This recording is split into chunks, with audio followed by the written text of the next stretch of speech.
Bismillahirrahmanirrahim. Assalamualaikum warahmatullahi wabarakatuh. Waalaikumsalam warahmatullahi wabarakatuh. Selamat pagi dan salam sejahtera untuk kita semua. Pagi. Apa kabarnya anak-anak? Baik. Baik, sebelum mulai pembelajaran saya absen dulu ya. Ya. Diana, Hadir. Rumana, Hadir. Haikal. Hadir. Baik, semua hadir ya. Ya. Baik, sebelum memulai pembelajaran silahkan dilihat dulu di sekitarnya apakah ada sampah. Tidak ada.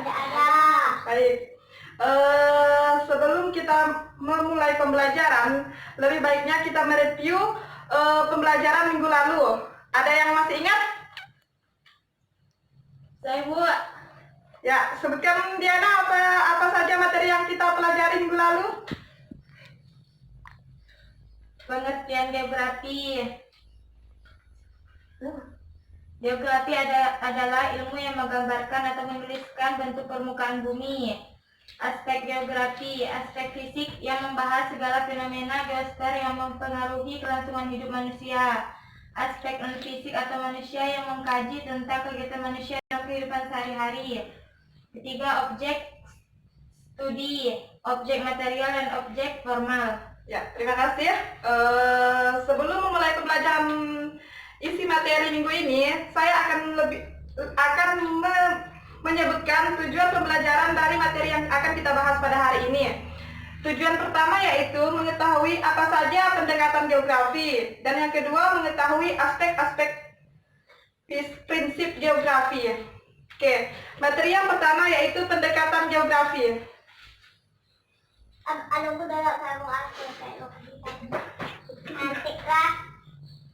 Yang pertama yaitu pendekatan geografi.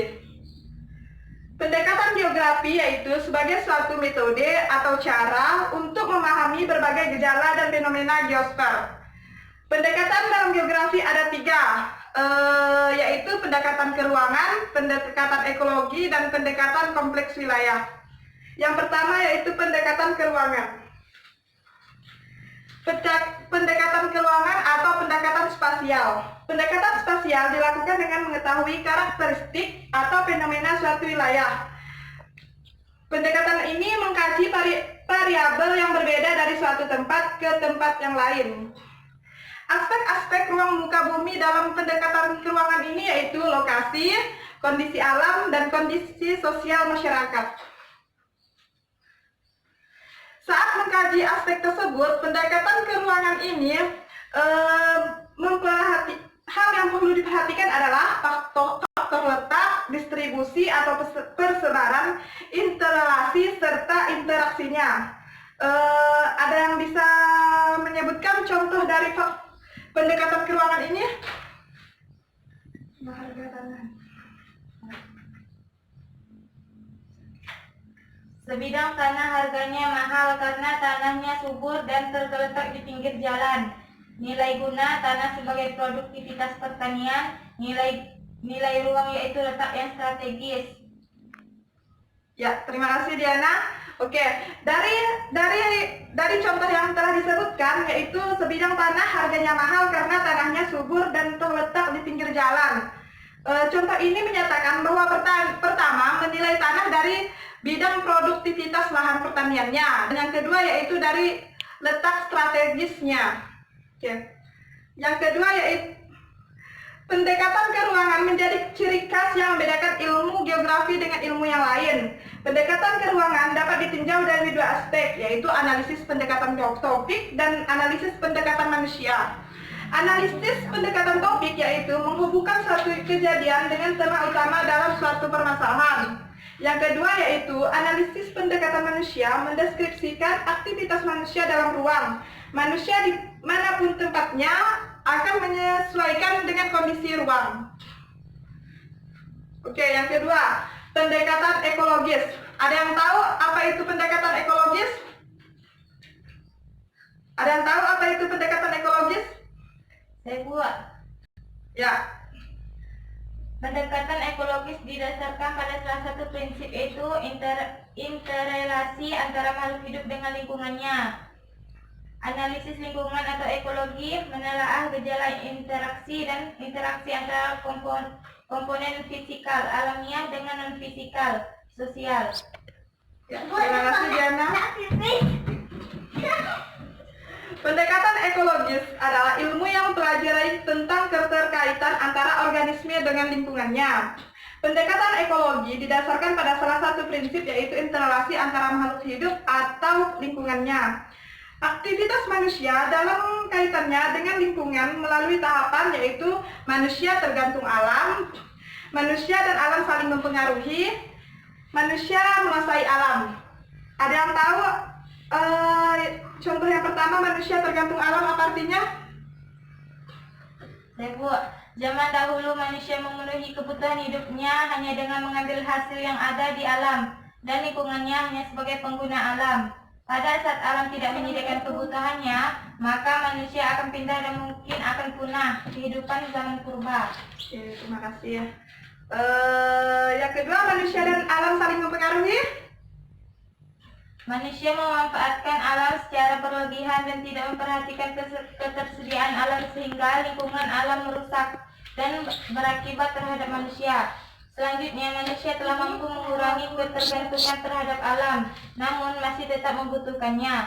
Misalnya para petani zaman dahulu dalam waktu setahun hanya mampu bercocok tanam menanam padi hanya sekali.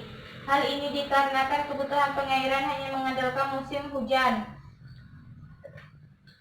Ya, terima kasih. Yang ketiga yaitu manusia menguasai alam, yaitu manusia dengan tangannya merubah fisik kondisi suatu alam. Oke, yang terakhir yaitu pendekatan kompleks wilayah. Analisis kompleks wilayah membandingkan berbagai wilayah di muka bumi dengan memperhatikan aspek-aspek fisik dan penduduknya.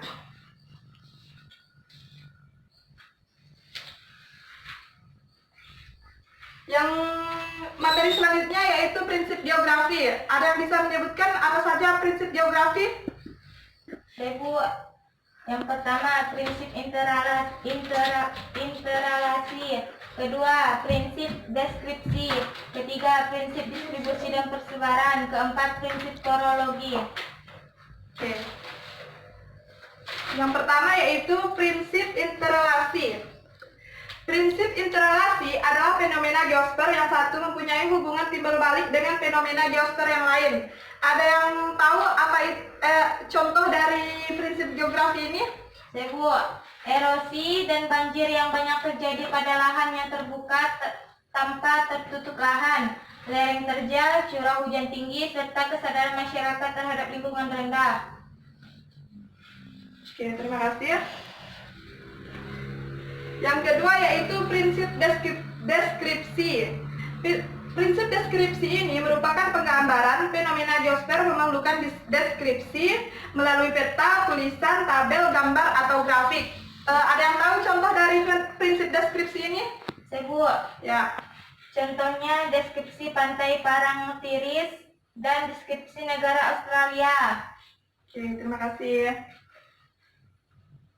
Yang ketiga yaitu prinsip distribusi, yakni fakta-fakta geografis tentang persebaran tanah, air, mineral, tambang, flora, fauna, dan manusia. Dengan adanya prinsip distribusi ini, kita jadi mengetahui kekurangan dan kelebihan suatu wilayah. Oke, dari sekian banyak materi yang telah kita sampaikan, ada yang kurang paham dan ingin bertanya?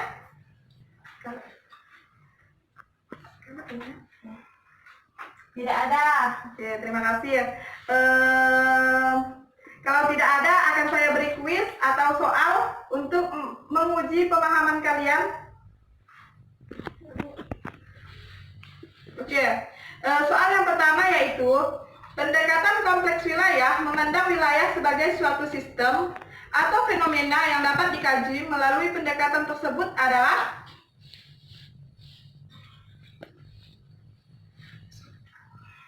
kebakaran hutan yang terjadi di Pulau Sumatera karena suhu yang tinggi. Oke, tepat sekali. Soal yang terakhir yaitu pendekatan lakukan menggunakan analisis topik. Contoh fenomena geografi yang dapat dianalisis menggunakan analisis topik yaitu manusia yang bertempat tinggal di daerah yang tinggi, dingin, mengenakan pakaian tebal. ya, tepat. Tepuk tangan untuk Diana. Oke, sekian dari pertemuan hari ini. Kurang dan lebihnya saya mohon maaf. Semoga apa yang telah kita pelajari hari ini dapat bermanfaat untuk kita semua dan ilmu yang telah saya sampaikan dapat bermanfaat untuk kalian. Kurang dan lebihnya saya mohon maaf. Sebelum saya tutup, saya akan memberikan soal tugas terlebih dahulu untuk kalian. Silahkan kalian cari